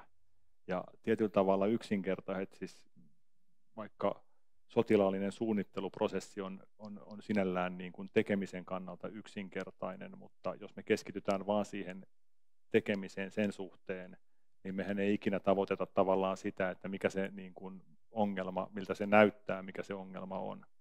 Ja tavallaan tässä potkuesimerkissähän juuri se, että sinällään me mennään motorisen suorituksen tällaisen taitavuuteen toistamiseen, ja silloinhan se viime kädessä saada sensorilla ja tällä raajalla se oikea kosketus siihen palloon, niin se niin kuin mahdollistaa sen oikean suorituksen. Me mennään ehkä hieman sinne niin kuin toiminnan puolelle siinä mielessä, että jos ajatellaan niin kuin urheilijan tai pianistin niin kuin harjoitteluhan tähtää siihen, että hänen ei tarvitse siihen perussuoritukseen keskittyä. Eli se ikään kuin saataisiin pyyhittyä pois koko se perussuoritus, ja hän voi sitten keskittyä niin kuin ikään kuin sen tekemisen kannalta oleellisempiin asioihin. Eli tämähän on, niin kuin, jos ajatellaan jalkapallossa, voidaan miettiä, että jos pallotekniikka on hyvä, niin pelaaja käyttää enemmän aikaa katsoakseen, mitä ympärillä tapahtuu. Eli siinä mielessä siihen, niin kuin, siis me tullaankin siihen, että missä se riittävä raja on, että olen saavuttanut sen rajan, että olen riittävän hyvä ja se homma ratkeaa.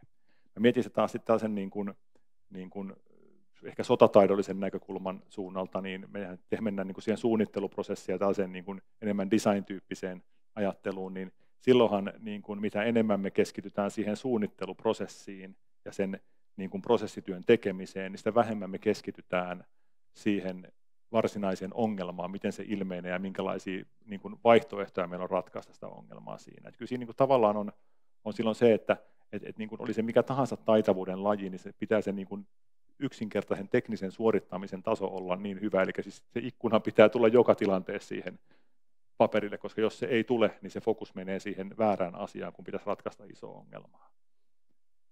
Et se on, missä se raja menee, niin se onkin sitten ihan eri kysymys.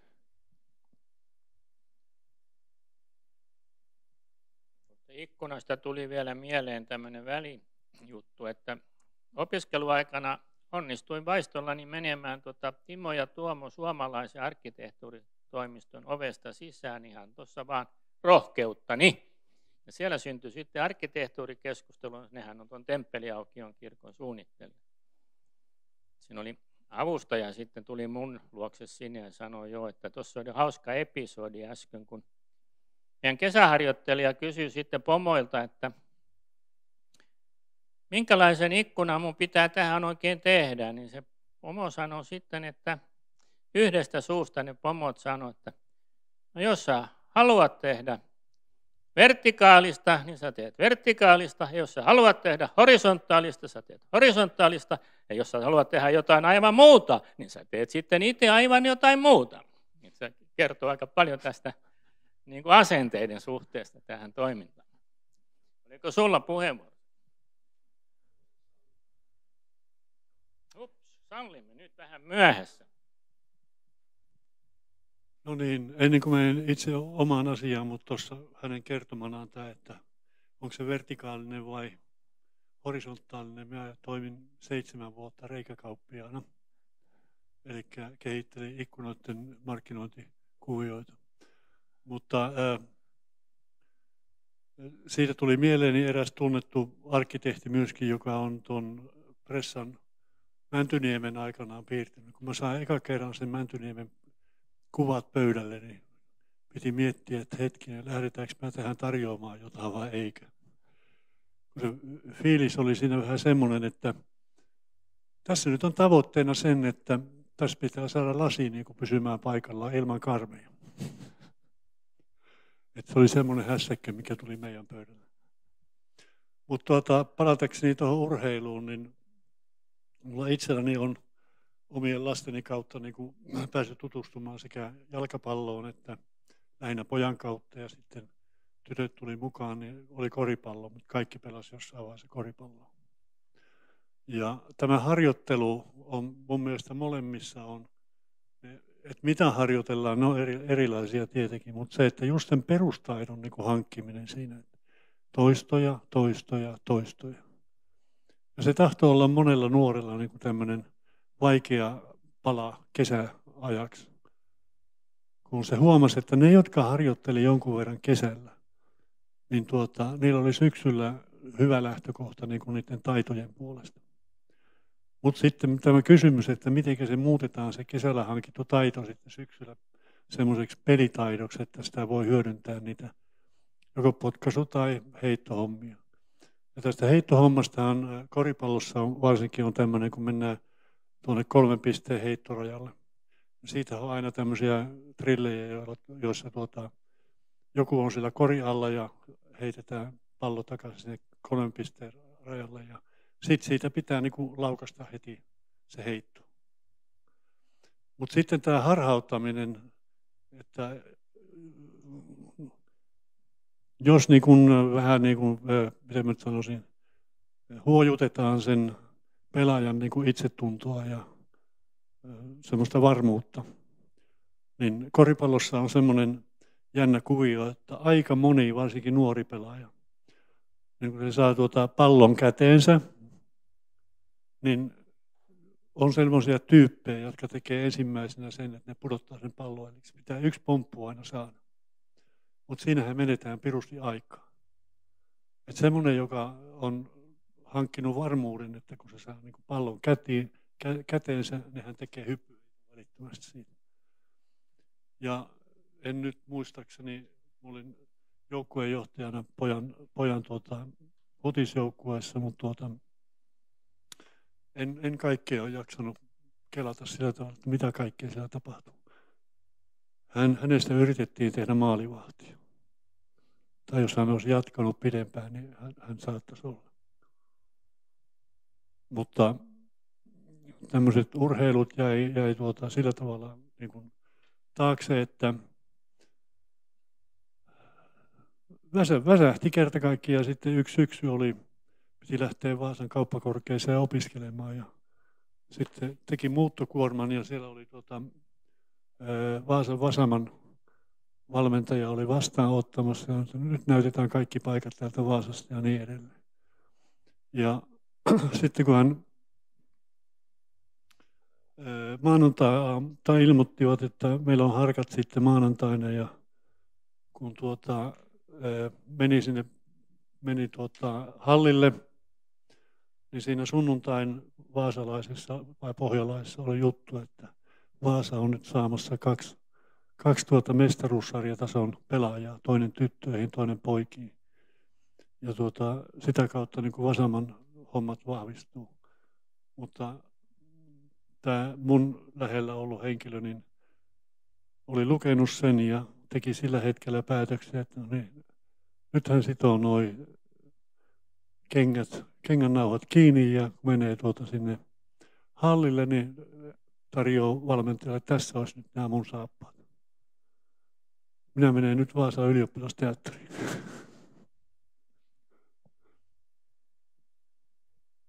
Toihan on tämä on just kun että malli on yksinkertainen tässä, mitä tehtiin, niin sitten kun me mennään just siihen monimutkaiseen malliin, niin siinä on tässä tavalla just tämä, niin mainitsit tämä niin kolmosheitot, muut asiat, niin mehän mennään niin kuin sit pelillisiin tilanteisiin. Ja mä en niin kuin henkilökohtaisesti ei näyttäisi, en usko, eikä myöskään ole keksinyt vielä perustelua, että miten loppujen lopuksi ne yksinkertaiset taidot niin kuin vie siihen pelin kontekstiin. Se on vähän sama asia, jos sotilas harjoittelee kasarmilla normaaleita asioita, niin ei se vielä ratkaise niin kuin käytännön ongelmaa.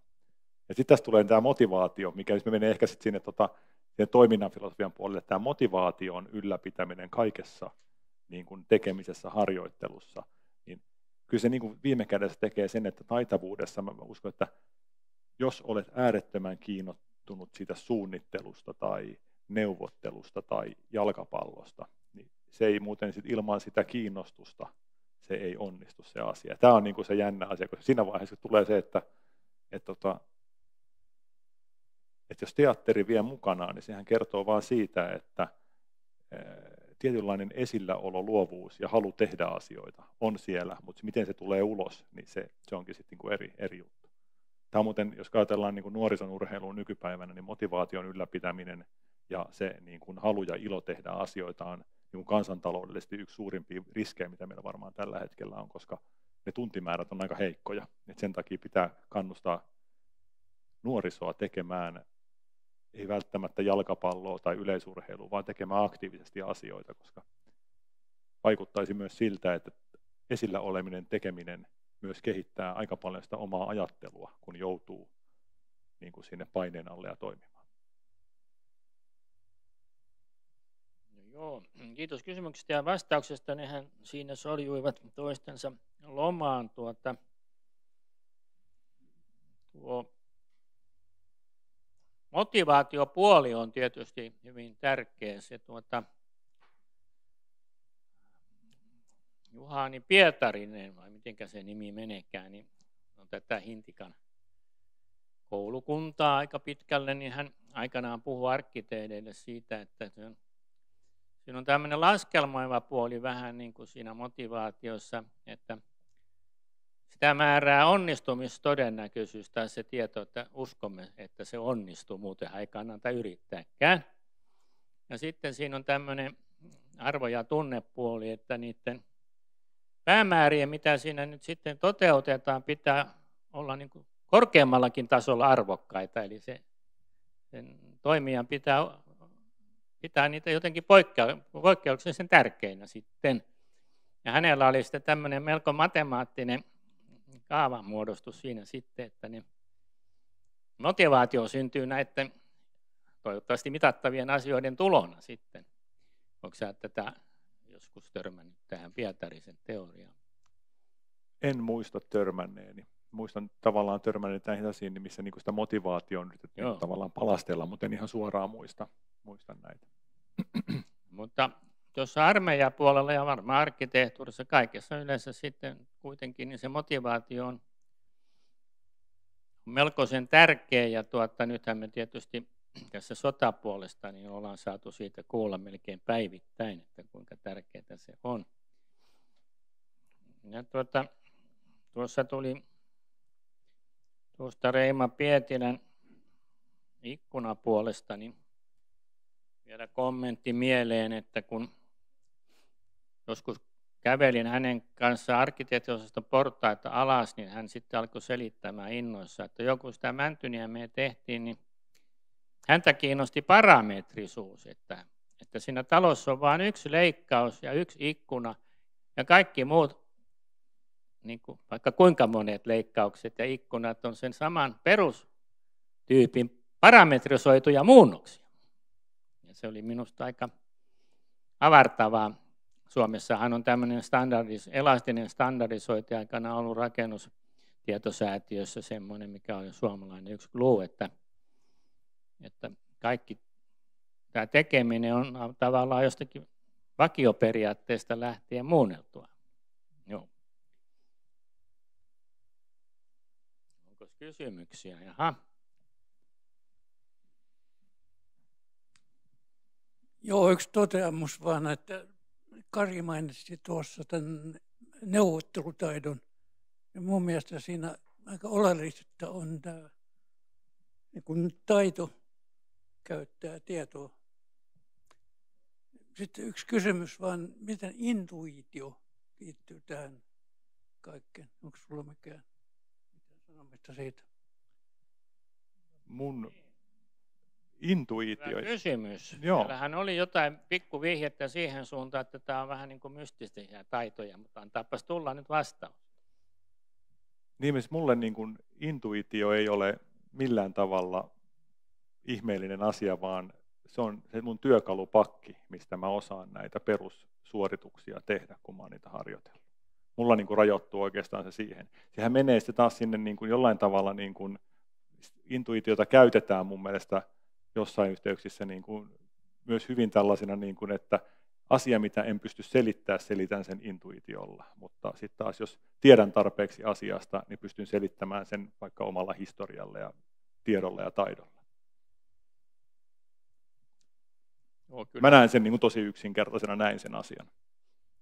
Ainakin taiteen puolella tietysti se intuitiota paljon yritetään pohtia, Mutta kun ollaan arki-ihmisiä, niin kyllä se vaan on ihan arjessakin sitten se intuitio ja päätöksenteossa sitten kuitenkin. Ja tässä tuli mieleen tuosta estetiikasta, kun se on arkkitehdeille niin tärkeä asia, ja se oli sullakin siinä yhtenä tämmöisenä taidon erikoisena asiana se esteettisyyden tulo mukaan, ja se on sitten niin kuin, se on jotain semmoista väistovarastahan se on sitten, milloin asiat muuttuu esteettisiksi. Mutta sitten on sitten semmoinen hassu asia kuin kauneuspilkku, että todella taitavat kauneuden tekijät laittaa sinne sen kauneuspilkun niin kuin poikkeaman vuoksi ja saavat sillä tavalla herätettyä mielenkiintoa. Niin minulle tuli sitten mieleen, että voisiko tuossa käytännön puolella olla myöskin tämmöisiä kauneuspilkkuja vastaavia virheen ihannointia. Niin Alvar Aalto oli tämän keksinyt jo ajat sitten, ja se sanoo joskus toimistossa sitten, että jokaisessa hyvässä talossa pitää olla ainakin yksi kökkökohta.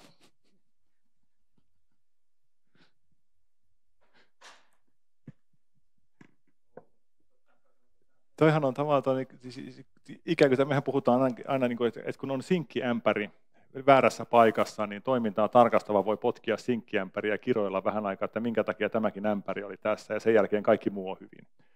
Sitähän on tällainen, ja mä mietin niin kuin asiassa, tämä nyt menee niin jalkapallon esimerkiksi, mutta siis Zlatan Ibrahimovic, mikä on urheilijalla merkillinen otus, ja jotenkin ei toimi niin kuin ikään kuin välttämättä taas ikään kuin jalkapallon loogisten sääntöjen mukaan, vaan rikkoo sääntöjä. Jos me puhutaan vaikka sotataidossa, niin usein sotataidossa säännön rikkominen aiheuttaa sen, että vastapuoli yllättyy. Eikä tietyllä tavallahan niin kuin monessa asiassahan nimenomaan se yllättävyys, erilaisuus, niin kuin, ja taidon puolellahan se toimivuus varmaan tulee sitä kautta, että kun joku tekee jotain täysin olettamatonta.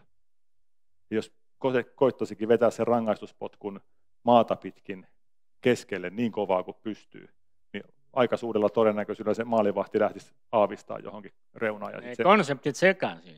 Juuri näin. Niitähän on muuten esimerkkejä niistä sellaisista hidastetuista potkuista, missä maalivahti hyppää, että se vaan potkaistaan se pallo maaliin. Tämähän on niin kuin tavallaan tämmöinen kauneuspilkku-asia tietyllä tavalla. Joo, no nyt katsotaan taas, ettei tule kauneuspilkkuja puheenjohtajalle, että onko tuolla yleisössä kysymyksiä. Yleisöhän tässä ollaan palvelemassa. Tulee meidän koulun rehtori mieleen, kun aina piti esittää kysymyksiä, niin tässä sitten kaikki vähän kyyristelee tuolla. Mutta nyt löytyy. Joo, mä vielä kysyisin niitä intuitiosta tai työkalusta niin kuin, ja intuitiosta. Voiko sitä intuitio, tai eikö se ole ominaisuus tavallaan tai kyky, että se ei ole pelkästään työkalu, jota voidaan tahdonalaisesti ottaa käyttöön?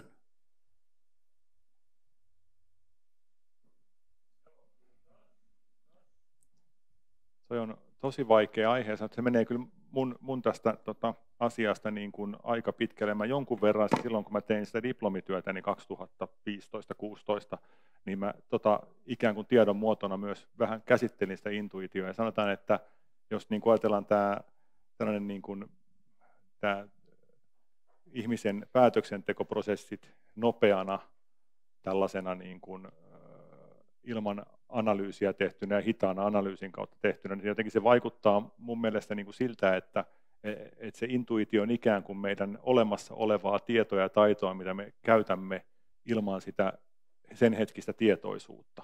Et siinä mielessä niin kuin mitä enemmän on tällaista prosessoitua minun tietoani ja taitoa, niin sitä parempi kyky mulla pitäisi olla periaatteessa käyttää sitä. Ja mä en välttämättä pysty kertoa, että mistä se suoraan tuli, mutta se on kuitenkin joku asia, mikä ei ole ikään kuin uutena syntynyt siinä, vaan se on jossain minun taustassa.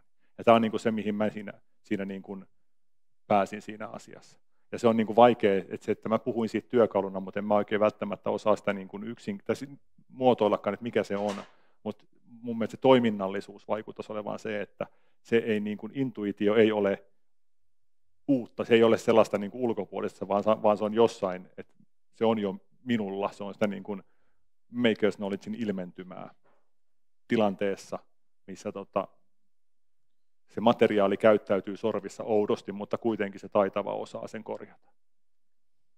Joo, se on mielenkiintoinen tämä jännite, että tavanomaisen tiedon käsityksen ja sitten tämän intuitiivisen välillä, kun tätä ehkä valottaisi aika hyvin se Aristoteleen lausahdus siitä, että arkkitehti tietää, mitä on olla talo. Jatkaa. Hänellä on talon muoto sielussa. Se on kauniisti sanottu, koska sieltä tulee se alitajuinen puoli esiin. No niin, nyt ollaan jo aika ylärekisterissä. Tuleeko kysymyksiä?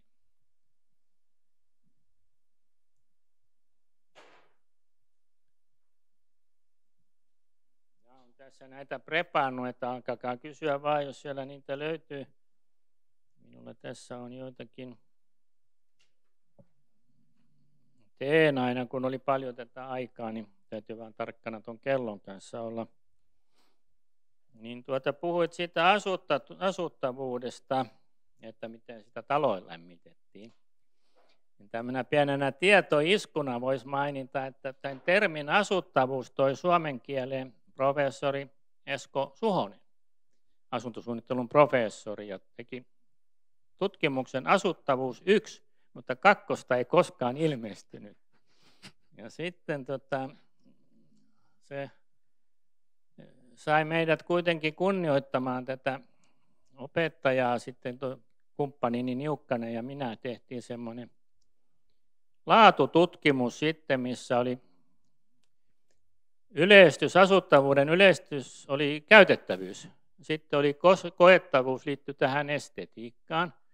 Ja sitten tekninen laatu tarkoitti meilläkin tätä, että se suoritus vastaa intentiota, niin kuin kaunoluistelussa tai korkeushypyssä tai missä tahansa urheilulajissa. No sekin on tietysti kapea tulkinta.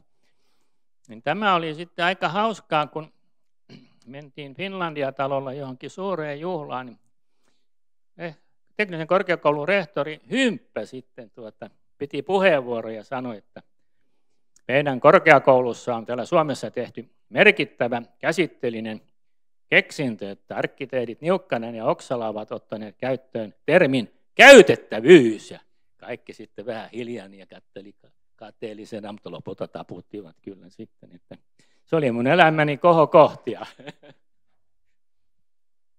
Sitten tässä on nyt semmoinen juttu, että nämä asiat palautuu meillä usein sinne antiikkiin, ja nyt Thalesta on pidetty semmoisena niin kuin luonnontieteen ja filosofian isänä, kun hän keksi tämän esitelmässäkin paljon käsitellyn syy-yhteyden idean, ja oli melkoinen taitoniekko, koska hän tätä elektra-juttua, eli siis meripihkaa hinkaamalla sai syntymään sähköä. Melko lailla kokeellista tietävä, pitääkö paikkansa Tuomo, että se sähköä sillä tavalla tunnettiin jo antiikissa. Oletko kuullut? Aha, no onko? Ai jaa, no se oli se, joo, just joo, kun toiset sanoivat, että pitää panna lähemmäksi, minä panen kauemmin. Niin vaan siitä tuli mieleen se, että kun Thales on tästä kausaalisuutta pani keskustelua käyntiin, niin hän sitten oli myöskin teoriassa suhteellisen fiksu, että hän teki sähköopillisia kokeita, hyvin alkeellisia tosi. Hinkaamalla meripihkaa tai jotain, niin siitä syntyi sitten sähköä. Joo. Jotain kipunointia, mitä lienee. Ja se on joku tarina, en tiedä kuinka se sitten on voitu hyvin dokumentoida, koska eihän silloin sähköstä paljon mitään ymmärretty silloin aikana. Että jotkut on kirjallisista kertomuksista päätellyt sitten näin. Mutta se, että hän oli teoreetikko, niin hän oli lisäksi hyvin käytännöllinen. Häntähän halveksittiin sen takia, kun hän vajosi sinne teoriaan ja oli vähän omituinen ihminen. Niin häntä rupesi korpeamaan ja sitten hän päätti, että hänpäs näytän noille tolleille, tavallisen arjen tolleille. Ja hän osti sitten kevättalvella hirvittävän määrän viininpuristimia, kun ne oli halpoja. Ja myi ne sitten loppukesästä sitten, kun niitä ruvettiin tarvittamaan, niin valtavalla voitolla. Ja ihmiset joutuivat myöntämään, että no ei se nyt ihan tyhmä sitten olekaan.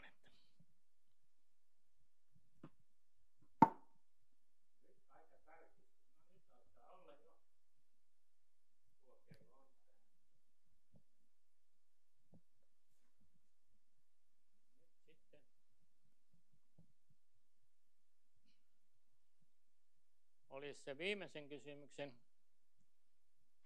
paikka sitten tässä johdetussa tilaisuudessa, jos sieltä vielä Arto yrittää epätoivoisesti etsiä puheenimestä kysymystä, mutta se ei nyt mene ihan kontekstiin välttämättä.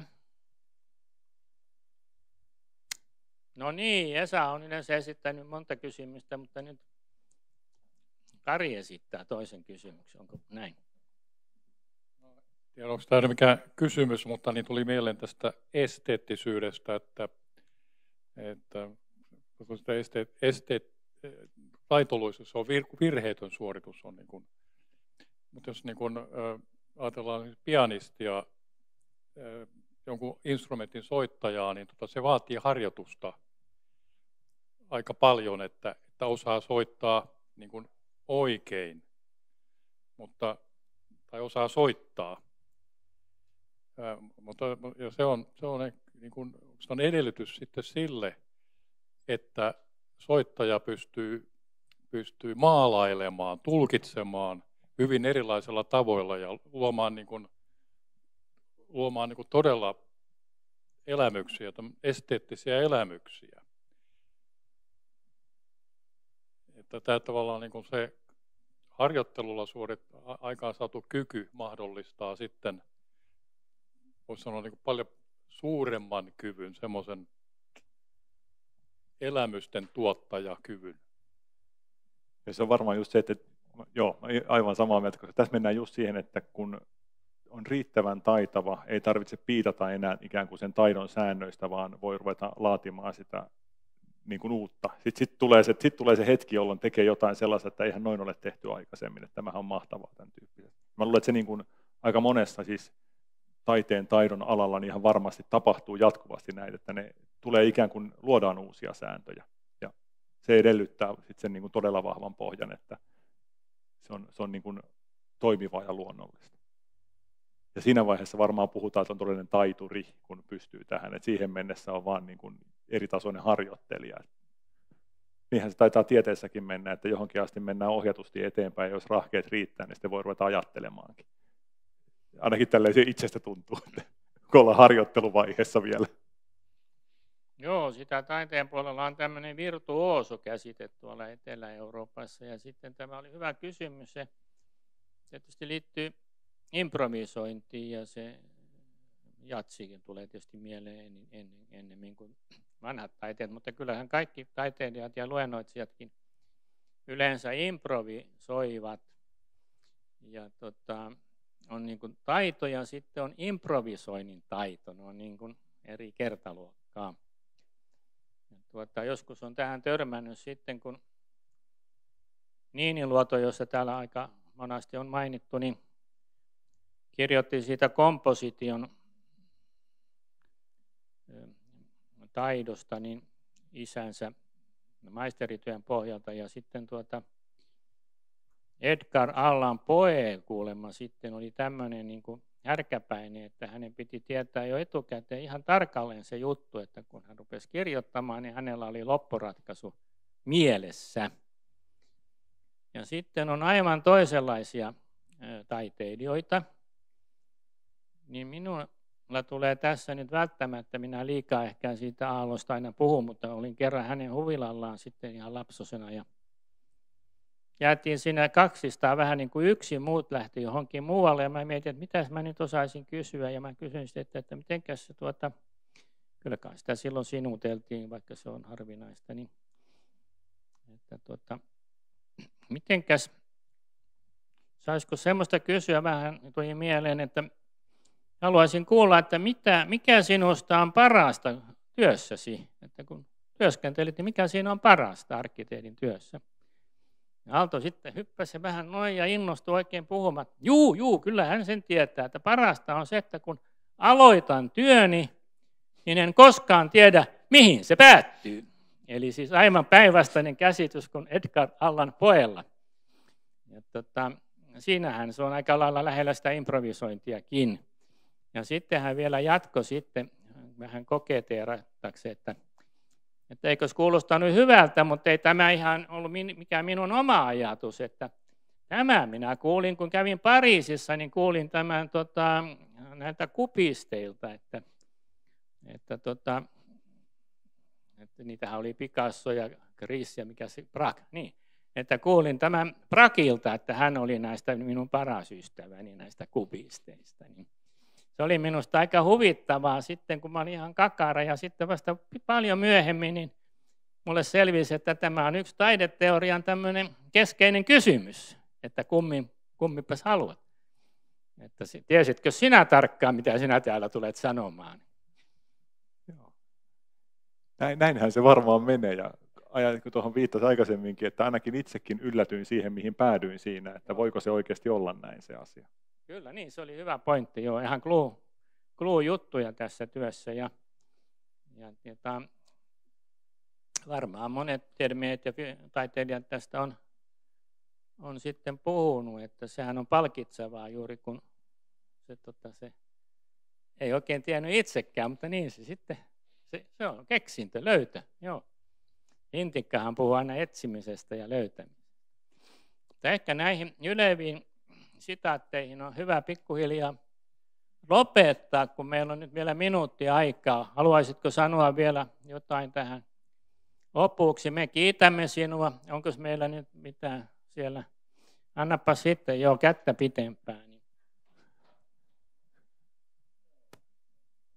Meillä on tämmöinen kirjajärjestely ja sitten me haetaan sieltä tällaisia lahjakirjoja, ja se sattuu nyt olemaan tuo Kullervo Rainion teos Olevaisesta.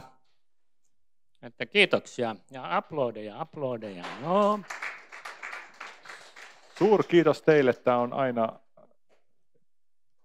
aloittelijalle huikea paikka oppia ja kasvaa, kun joutuu yrittää ainakin tiivistää ajatuksiaan pieneen pakettiin. Ja ehkä se oma työskentelykin menee pala kerraltaan eteenpäin, ja ilman tavallaan tällaisia mahdollisuuksia niin ei ole pakko edetä. Nyt on aina pakko, kun pitää tulla valmista. Kiitos.